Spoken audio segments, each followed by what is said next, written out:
Hello dear students, मैं मोहम्मद अहमर और आप लोग देख रहे हैं शैडो ऑफ केमिस्ट्री।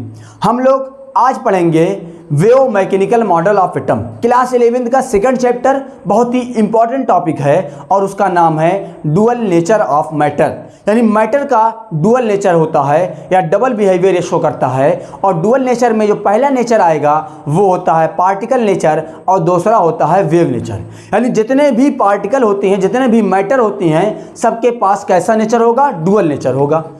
देखें, इस बात को सबसे पहले लुइस डी ब्रॉगली ने दिया था। लुइस डी ब्रॉगली ने 1924 में इस मॉडल को दिया था। उन्होंने कहा कि जितने भी मूविंग पार्टिकल होते हैं, जो मूव करते हैं, चाहे वो माइक्रोस्कोपिक हो या मैक्रोस्कोपिक हो, यानी छोटा हो या बड़ा हो, वो सब के सब अगर वो मूव करता है तो उसके पास डुअल नेचर होगा। पहला कौन सा होगा? पहला होगा वेव नेचर, दूसरा होगा पार्टिकल नेचर। ठीक है ना, बात क्लियर है एकदम। अब देखें, इसमें उन्होंने कहा, और ये उस टाइम का सबसे बोल्ड मॉडल था। अच्छा, जब बोल्ड मॉडल है तो इसको क्रिटिसाइज भी सबसे ज़्यादा किया गया होगा, है ना। इसके बारे में जब उन्होंने ये मॉडल दिया था तो बहुत सारे साइंटिस्टों ने कहा कि इसको प्रूफ करके दिखाओ, तो उन्होंने प्रूफ भी किया था। देखिए, सबसे पहले बात करते हैं लाइट जो होती है, यानी जो लाइट होगी वो लाइट के पास डुअल नेचर होता है। पहला होता है वेव नेचर और दूसरा होता है पार्टिकल नेचर। कैसा नेचर होता है? Particle nature. अच्छा देखिए, जो वेव नेचर होगा वो हम लोगों ने पढ़ा होगा कि इंटरफेरेंस से पता चलता है कि लाइट के पास वेव नेचर है। इसी तरीके से जो पार्टिकल नेचर शो करता है लाइट, वो फोटो इलेक्ट्रिक इफेक्ट से। किससे? फोटो इलेक्ट्रिक इफेक्ट या black body radiation.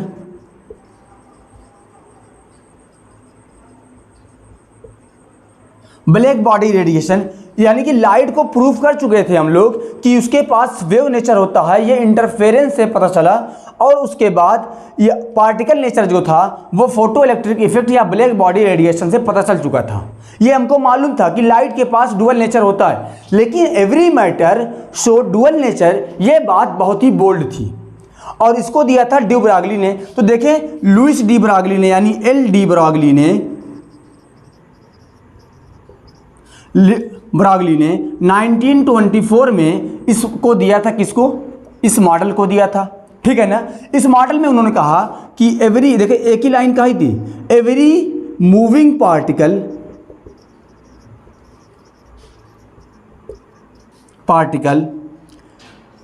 Have a wave associated with it. Have a wave associated with it. उन्होंने इतनी ही बातें कही थी। क्या कहा था? कि every moving particle have a wave associated with it. उन्होंने इतनी बातें कही थी और उससे उन्होंने पूरी बात अब क्लियर करेंगे हम लोग पढ़ के थोड़ा सा अच्छे से। क्या कहा उन्होंने? कि जितने भी मूविंग पार्टिकल होते हैं उसके पास वेव नेचर होता है और पार्टिकल नेचर होता है। देखें, यानी जितने भी पार्टिकल होंगे अगर वो मूव करेंगे उसके पास एक वेव होगी। उन्होंने कहा कि जो भी पार्टिकल होते हैं जिसके पास डुअल नेचर होगा, यानी जो मूविंग पार्टिकल होंगे सबके पास डुअल नेचर होगा। और उन्होंने कहा कि जितने भी एवरी माइक्रोस्कोपिक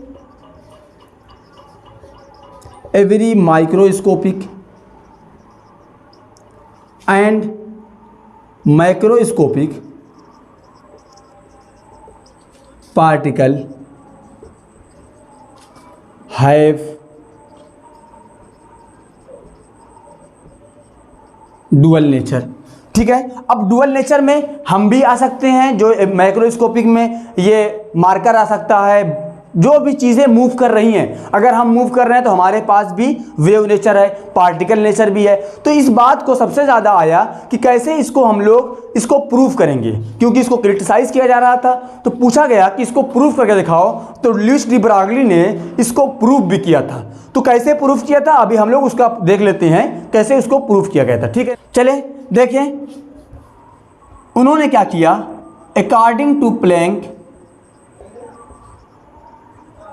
प्लैंक रूल से उन्होंने कहा कि E equal to H nu, E equal to H nu. उसके बाद दूसरा किसका था? अकॉर्डिंग टू आइंस्टाइन के का फार्मूला था E = mc²। अब देखिए दोनों का एक साइड इक्वल है तो दूसरा साइड ऑलवेज इक्वल होगा। देखिए क्या है, hν = mc² होगा ना, क्योंकि दोनों साइड इक्वल है। अब देखिए ν = होता है c/λ। क्या होगा, c/λ। इसकी वैल्यू को पुट कर दें तो क्या आएगा, hc/λ = mc²। यहाँ से एक c कैंसिल हो गया, बचा क्या, h/λ = mc। अब देखें यहाँ पे लैम्डा क्या है, वेवलेंथ है, h क्या है, प्लैंक कांस्टेंट। तो h क्या है, प्लैंक कांस्टेंट।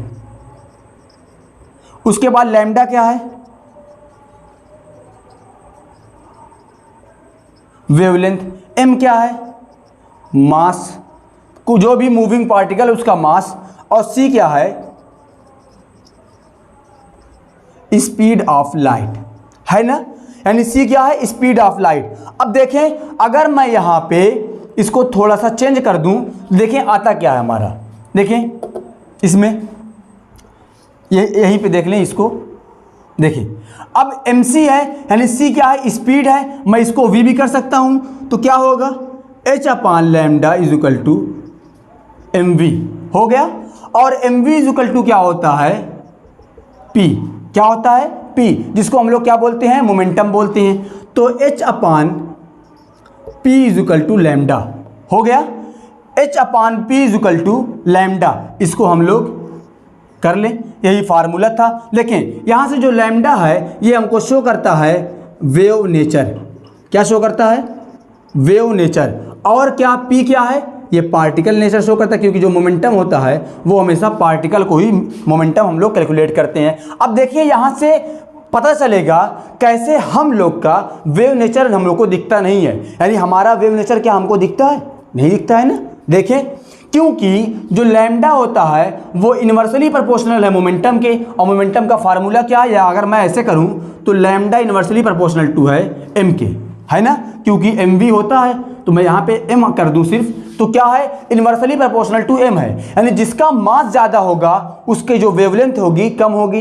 यानी कि हमारे पास मास बहुत ज़्यादा होता है, इसीलिए हमारी वेवलेंथ कम होगी। जब वेवलेंथ कम होती है तो हमको हमारा वेव नेचर दिखता नहीं है। हमारे पास भी वेव नेचर है, जब हम रनिंग करते हैं तो हमारे पास वेव नेचर हमारा होता है, लेकिन हमारा मास ज़्यादा है, इसीलिए हमारा जो वेव नेचर है वो बहुत कम शो करता है। तो इस फार्मूले का हम लोग इस्तेमाल करेंगे, इससे बहुत सारे क्वेश्चन होंगे, न्यूमेरिकल होंगे, जिससे हम लोग सॉल्व करेंगे। तो देखें इस फार्मूले को कितने छोटे टर्म में उसको हम लोग ड्राइव कर दिए। ये फार्मूला था डी ब्रागली का। यहाँ पे h क्या है, प्लैंक कांस्टेंट, इसकी वैल्यू कितनी है, h = 6.626 × 10⁻³ जूल पर सेकेंड, है ना। p क्या है, मोमेंटम, है ना। वेव ये क्या है, लैम्डा क्या है, वेवलेंथ है। तो किसी भी पार्टिकल की हमको, मूविंग पार्टिकल की अगर उसका हमको वेव नेचर नहीं दिखता है तो यानी कि उसका जो मास है बहुत ज़्यादा होगा। इसीलिए इलेक्ट्रॉन के पास मास कम होता है, इलेक्ट्रॉन का जो मास होता है बहुत कम होता है, नियर अबाउट 10⁻³ kg होता है, -31 kg होता है पावर में। इसीलिए उसका वेव नेचर हमको दिखता है ना। जब उसका मास कम होगा तो उसका वेव नेचर दिखेगा। तो आई होप आप लोगों को लुईस डी ब्रागली का जो डुअल नेचर ऑफ मैटर का जो कॉन्सेप्ट था वो आप लोगों को क्लियर हो गया होगा। तो अगर आप लोगों को कोई बात समझ में नहीं आई होगी तो आप कमेंट सेक्शन में ज़रूर बताइएगा। आपको ये वीडियो कैसी लगी ज़रूर बताइएगा। Thank you for watching.